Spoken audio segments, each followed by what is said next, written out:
Hello and welcome to the Adapt podcast, the podcast about how society adapts to the world's growing challenges.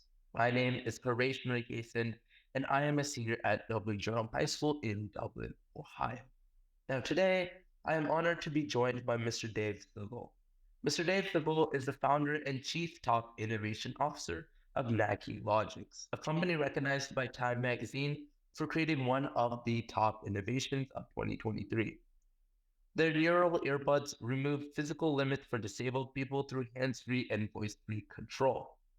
Mr. Segal is also a prolific innovator with over 2 dozen patents to his name, and as an authority in the field of brain-computer interfaces, or also known as BCIs, has delivered keynote speeches at TEDx St. George and the IEEE International Conference for Theoretical Computing and Communication Technologies. So thank you for joining me here today. Sweet. I think reading that same product, I had a very similar reaction to kind of like the idea that something we could think about could be transformed into code language, and that whole idea really fascinated me. So bringing this on to like the innovation that you made today, which is the neural earbuds. Now, in like simple terms, what are they and like how do they work essentially? Sure. I mean, there's different flavors of neural earbuds out there, but the ones that Naqi develops are specifically designed for a user to wear and have a silent and invisible outbound command control navigation of computers and connected devices. Some neural earbuds that are manufactured by other companies, for instance, might just monitor your sleep, your brain waves during sleep or attention span, things of that nature. But everything we do has a very focused attention on controlling tech. So the Naqi neural earbuds that we develop work by scanning your head for, I would say, more objective electrical signals and brain waves. We tend to scan for what's called electromyography signals, and that's electricity that's generated from the contraction of facial muscles, and we actually use that as a primer or a gateway to allow a user to enter into a sub menu that could be almost limitless in scope. So what a primer is, if you ever say, hey, Alexa, or hey, Siri, hey, Google, those are all voice recognition primers. So if you were to raise your eyebrow or clench your jaw muscle, it serves the same purpose. It's like saying, hey, Naqi, except you're not talking at all. So the earbud picks up those electrical signals and then tells the user, hey, you're entering into the invisible user interface. And think of it almost like an invisible Rubik's Cube in a way. And just for purpose of discussion, the red side's facing you, even though it's invisible. Every small cube that makes up the Rubik's Cube has a similar utility as an icon. And the red side that's facing you, those 9 red cubes, that would be a folder. The vertical 9 behind it in that middle column would be a folder, and the very back 9 would be a folder. If you'd return the cube 90 degrees either way, it almost looks like a root directory. You just see folder, folder, folder. So and a user would then navigate that through nearly imperceivable facial gestures or movement. So it's essentially just using kind of a similar technology as you said to like Siri and Alexa, but instead just using technology through the earbuds, right? Yeah, well, for instance, brainwaves, number one, they're very tough to detect non-invasively. But then let's say if you were to look at your brain, for instance, as a Monopoly board, the boardwalk in Park Place, non-invasively, as far as the brainwaves that are used to control anything, are called mu rhythms. And mu rhythms are designed for either physical or imagined movement. So if you think or concentrate left and the mouse cursor goes left, or you think and you try to will it to the right and it goes right, those are all, for the most part, mu rhythms. The challenge with that is, outside of your brain waves being at least as unique as fingerprints, is that you have something called hemispherical dominance. So that means that of the 6 primary directions, up, down, left, right, forward, and back, 3 of them are going to be really, really hard and 3 of them will be really, really easy. So maybe you could will a cursor to the left easy, but going to the right's hard, or making the cursor go up would be easy, but down is hard, and so on and so forth. So my concept was, well, since most quadriplegics can at least chew, breathe, swallow on their own, have some degree of movement from the neck up, why imagine any of that at all? Why not just objectively pick up those intended movements gyroscopically and then wrap that with more ubiquitous, more objective electrical signals off your head in the form of EMG signals as opposed to EEG, which is brain waves. Hopefully that makes sense.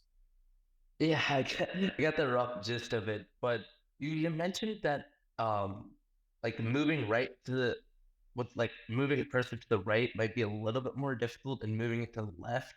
So it seems like you Well, well, for instance, you're left-handed or right-handed, right, Haresh? Are you yeah, right-handed? yeah. Are you I'm like right-handed, yeah. So if you were a crab, your right claw would be huge, and your left claw would be like a tiny little claw. You ever go to the beach and see the crabs with the big claw, little claw? Well, Yeah. you're left-handed, but your brain is right hemisphered or left hemisphered as far as it has a strong side and a weak side when it comes to imagining these types of directions. So it translates all the way up to your brain, to your motor cortex. So in a way to equalize that and pretty much be an equalizer in all directions, why not just move your face slightly left, right, up, down, like this, just ever so slightly? Now you don't have to worry about all. Now you could worry about all directions are equal, and you don't have to struggle going uh, down or up or left, etc. That makes a lot more sense. Now, what are some of like the activities and like abilities? Because I understand you're trying to connect the bridge between the neural sensations and basically like technology. And you mentioned things like the cursor, but is there anything else that it like could work on? Work on anything, right? So anything that would be what you would consider IP addressable, anything that's a connected device. Um, anything, when you double click on an icon, anything could happen, right? Just conversely, if you were to select almost an invisible cube in our invisible user interface, anything could also happen. It could be any device, any command, procedure, function, execution. It could be a single word, sentence, or a whole paragraph of pre-recorded speech. It could almost be anything. So let's say if you wanted to control your smart home, maybe one of those cubes would be lock or unlock your front door, for instance, or maybe it's a human in the loop input for robotics or a drone. Maybe one of those cubes is to get a drone to altitude and take off and go to altitude.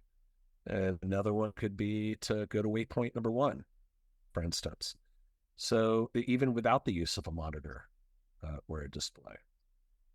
So it's almost as if like asking this question as if I'm predicting in the future that there are going to be a lot more new technologies, not only AI and like augmented reality, but I definitely think the amount of uses for this will grow as well.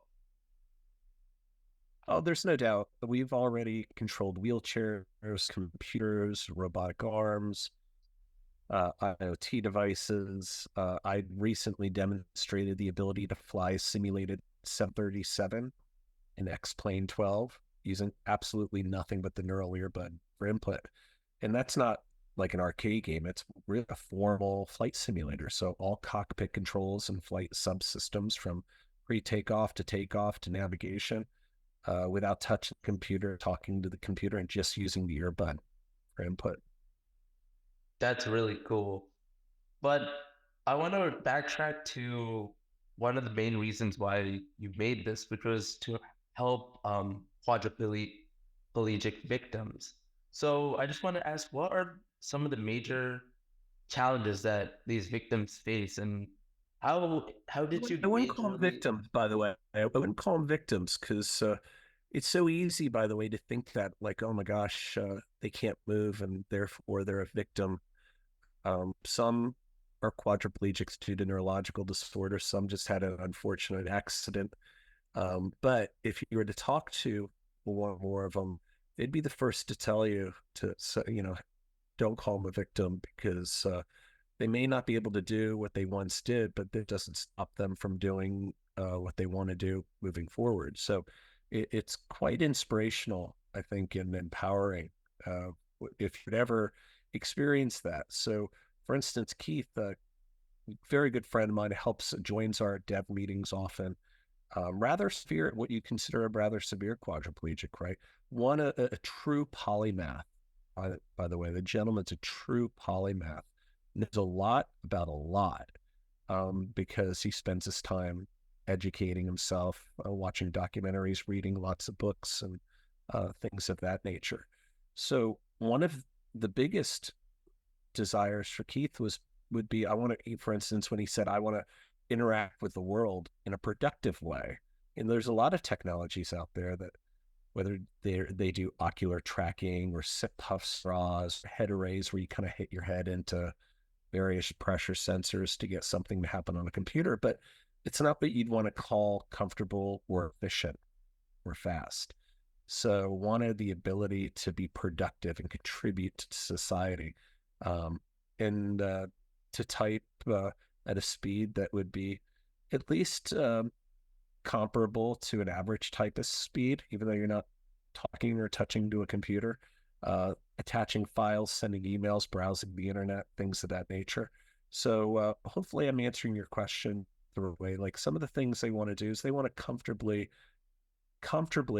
control technology over long periods of time without it being taxing, uh, without getting ocular fatigue or putting technology in your mouth, things of that nature, or maintaining their dignity by not having to hit their head into pressure pads in front of other people, but comfortably control their wheelchair, comfortably interact with their home, for instance, and control stats and fans and lights and things of that nature. Because, for instance, some people might think, well, why don't you just use voice recognition? And that might be fine for many, but not everyone is able to use voice recognition or speak clearly. So all of those are core desires or applications, I should say, the Naqi tech.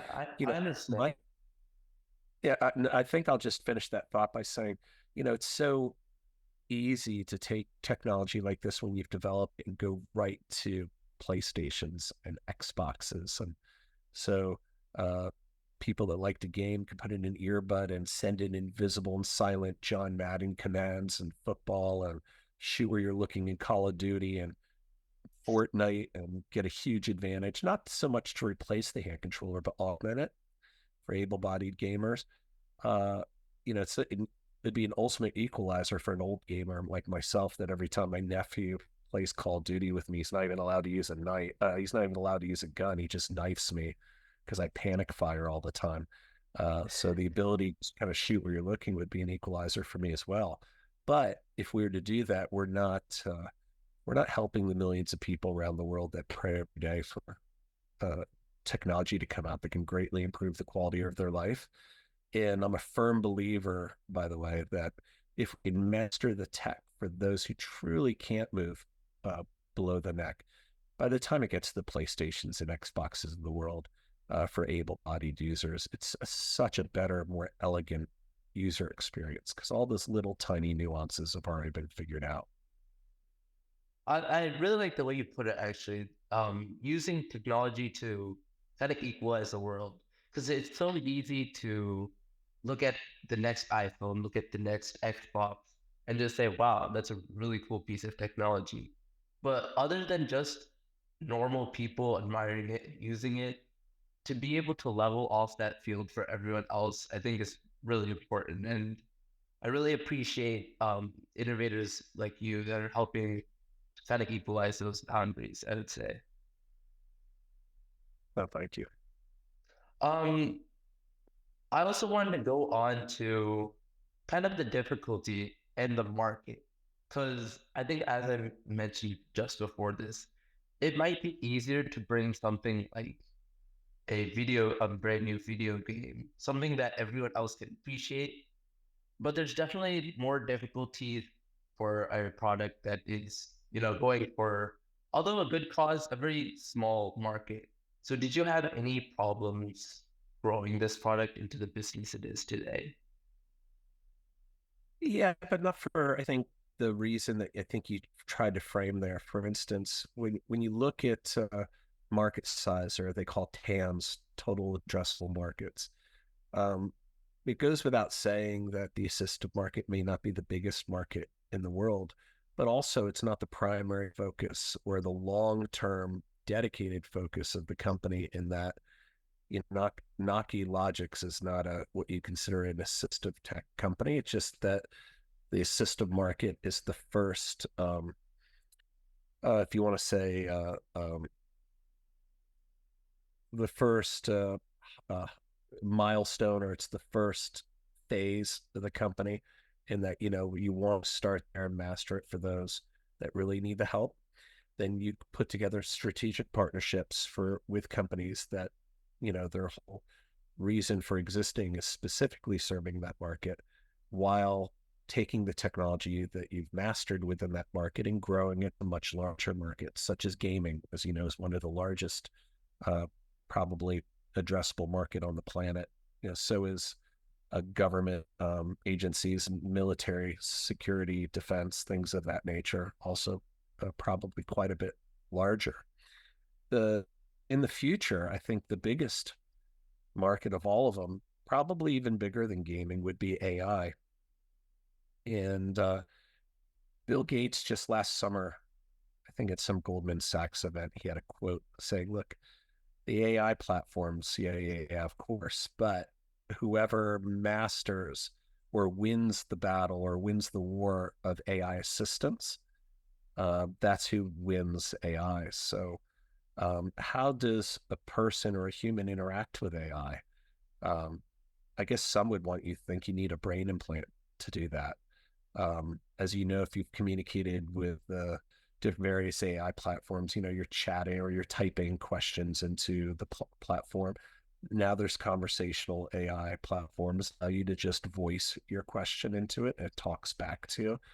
But true augmentation uh, uh, would result in having bidirectional human AI interactions in such a way where you can communicate with the AI and the AI communicates with you. Nobody to the left or right of you knows that you're even communicating with the AI, yet you're having a two-way conversation. That's true augmentation.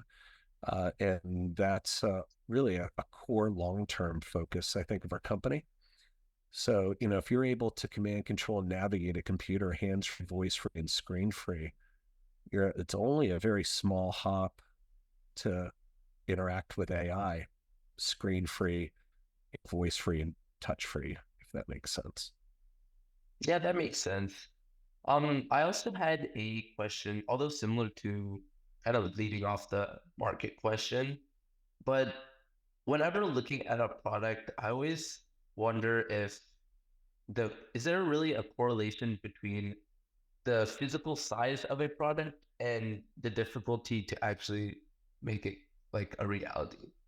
Because when I look at the earbuds, it seems so hard to, I think, compact all the technology that you can put in it. But I'm really wondering if that's still a difficulty in these days where technology is kind of growing larger, growing and growing physically smaller.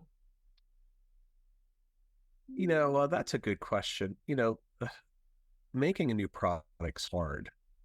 I don't care if it's small or not small. To have a good user experience, have it work the way it's prescribed, and have a user experience that is what you would consider elegant. It's really hard. It's almost like if I asked you to write down all the steps it takes for you to tie your shoelace. And I've done that with a number of various high school aged what you want to call computer people or technical people. And a lot of times they can, they'll write a list down that's like half the length of an 8.5 by 11. Number one, number two, step two, and about halfway down the page, their shoelaces are tied. But the truth is, uh, if I were to go through the same exercise, I could probably have dozens of pages of steps, dozens and dozens of pages. It depends on the minutia, because every single step could be broken down into probably 20 steps, and every one of those 20 steps could be broken down into 20 steps, and so on and so forth. So to come up with a new product, it's hard. Now, that said, is making all things being equal, is a much smaller electronic product harder to bring into reality than a bigger one? Probably, because it's a little bit harder to prototype, takes a lot more specialized equipment and piece circuit board, creating circuit boards, and creating the geometry, what you want to consider the industrial design. How do you get it to fit everybody's ear? Because everybody's ears are wildly different. So some of those challenges, by the way, I think are harder challenges than just miniaturization, if that makes sense. Because miniaturization could always be solved with money, I think. Uh, uh, Solving the bigger issues, getting it to work and getting it to work for everybody, I think are harder issues to solve. So it's kind of, instead of like the size, it's more about how to market it and like let it make it easier for everyone else to use, I guess. Yeah, it's not so much marketing. See, if you do your job well, from ideation to through prototyping, and have what you would want to consider a minimal viable product, something that is getting ready to hit the market. If you do everything properly, people will find your product. I think, especially if it's novel and different, if it works well and works well for everybody, if it's elegant, uh, you're, how much money you have to put into marketing is probably, the more money you have to put on the end means maybe you could have done a number of steps at the beginning a little bit better, maybe. And that would be such an unfair, gross generalization. Um, but hopefully that makes sense. Hopefully I'm not Yeah, no, rambling too that makes much. sense. Yeah, but you mentioned like if a product is good, it'll like become good. So would you say that like things like social And media? by the way, stop with that right there, because if a product is good, the how, because that can be enigmatic in its what makes a product good, and what makes a product good is it solves a problem. It'll or creates a new capability for somebody that they've never had before, or makes their job easier. All of that makes their life easier. All that comes down to solving one or more various problems, if that makes sense. Yeah. I kind of meant it in the realm that like it solves a very large problem, and, like it caters to a large audience. So do you think those type of products through social media, Instagram, YouTube, can, in the case, market itself by just showing how useful it is and how much problems it can solve? Yeah. I think that's where social media comes in. Is I think once you think you have something that could really hit the ground running in the market, and then to go ahead and try to advertise it, probably initially through social media. And you do that through finding those that, and there's a lot of influencers out there for various things from fashion to sports, etc. And at least at an early stage of our company, one of the things we'll probably do is identify a collection of leading, I would say, influencers within the assistive market.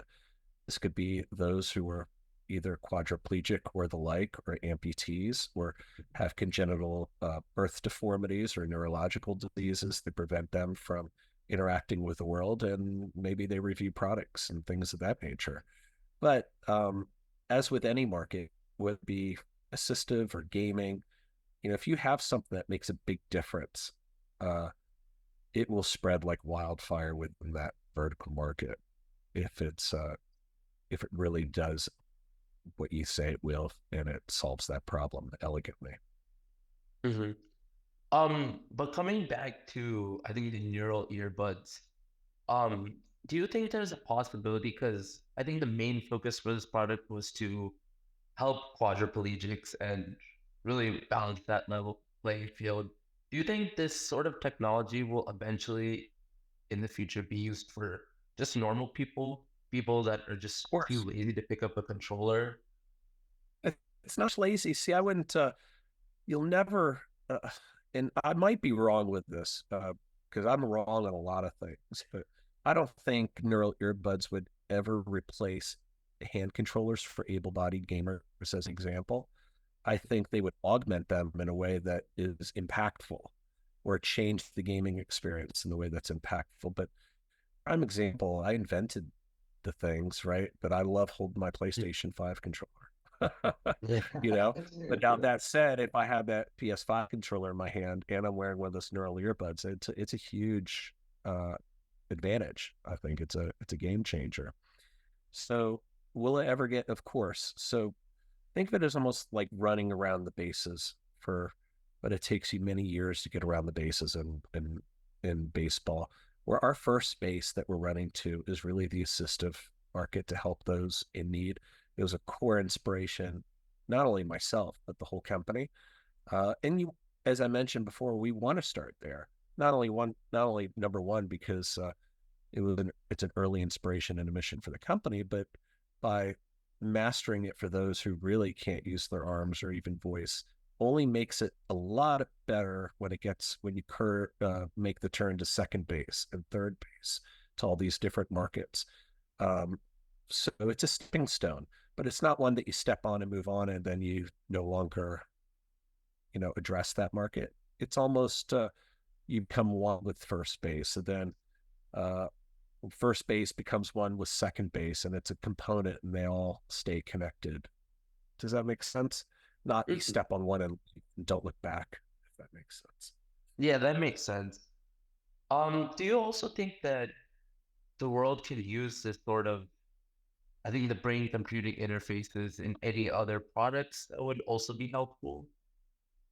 Yeah, great question. So one of the top products or industry, if you want to call it even that, to go even wider, that our neural interface can really be impactful in is within AR and VR headsets, head-based wearables. So for VR, virtual reality, for example, if you put a VR headset on somebody, especially somebody that really can't move below the neck, I'm not even sure if they're able to use VR at all, right? Certainly not in an elegant way, because it's really designed to use hand controllers, things of that nature.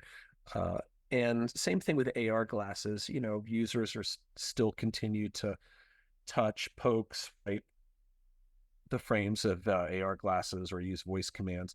I think with what we built thus far in these Naqi neural earbuds, I think the neural interface that we built into those earbuds can be built into AR and VR to really allow not only able-bodied, but those who require assistive tech to use those and navigate those environments hands-free, voice-free, without the requirement of using those key fobs and hand controllers. So, and to give somebody who might have zero mobility below the neck a pretty good experience in VR and AR without being forced to touch the device.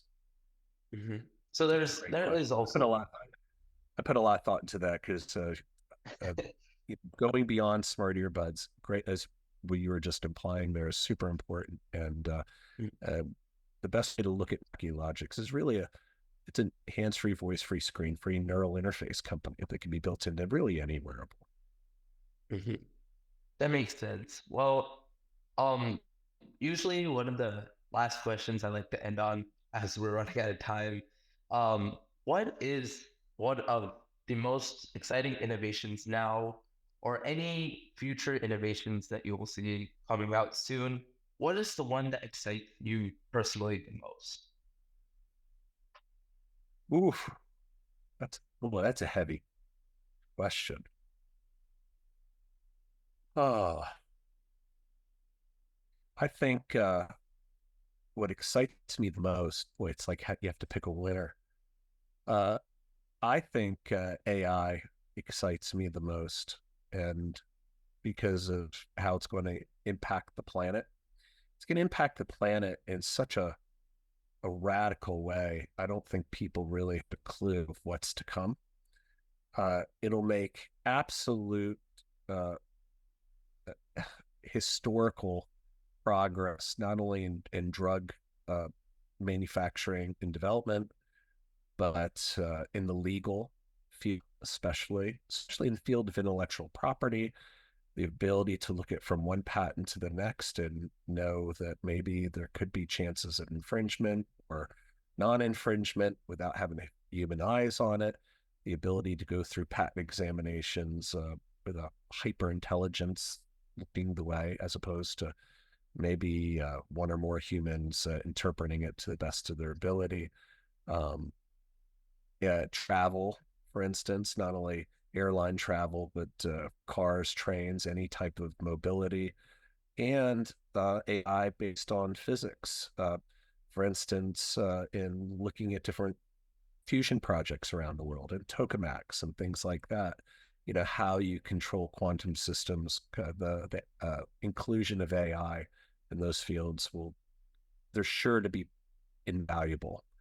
And look no further than your brain. When you look at interpreting consciousness or interpreting brain waves, and oh my, if you ever look at brain waves, it's almost like an ocean of static. That's the truth, outside of a number of different types of brain waves, as I mentioned, mood rhythms, etc. But the use of AI to help interpret various thoughts coming out of your head and to convert that into a computer interface or neural interface will be invaluable. So all that comes down to, how do you interact with the AI? So that's will be one of the core focuses of Naqi Logix. I kind Yeah, of touched on totally. that.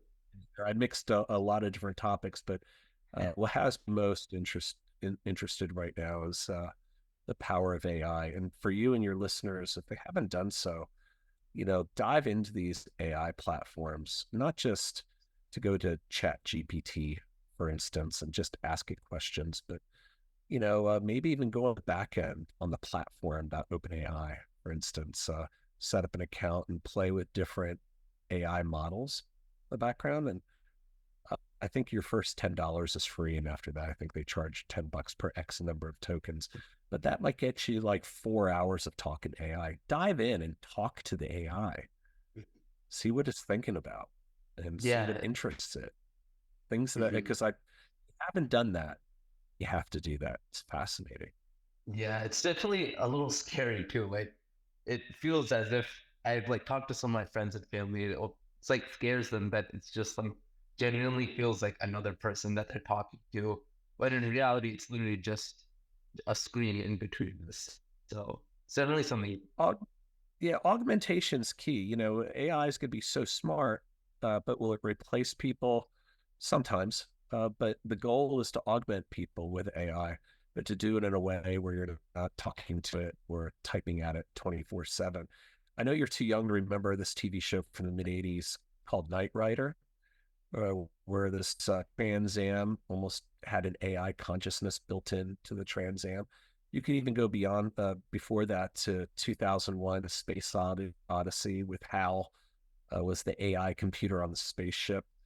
Um, and I think, Kit, which was the name of the Trans Am and Knight Rider, Kit or HAL will be built into an earbud. No need to build it into brain implants, and especially for able-bodied people, healthy people. I think the wearable that'll win the AI augmentation race will be earbuds. Interesting. Well, since we're sadly out of time, I want to thank you so much for coming on the show today. And this is definitely one of the most unique conversations out of the episode so far, because it's definitely a like almost a science fiction like product that is actually came to reality. So I want to thank you so Oh, it's much for real. coming on the It's show. real. Yeah. No, I really thank you, Arash. Thank you for the opportunity. It's an honor to come on and talk talk shop with you. I think it's fun. Thank you so much.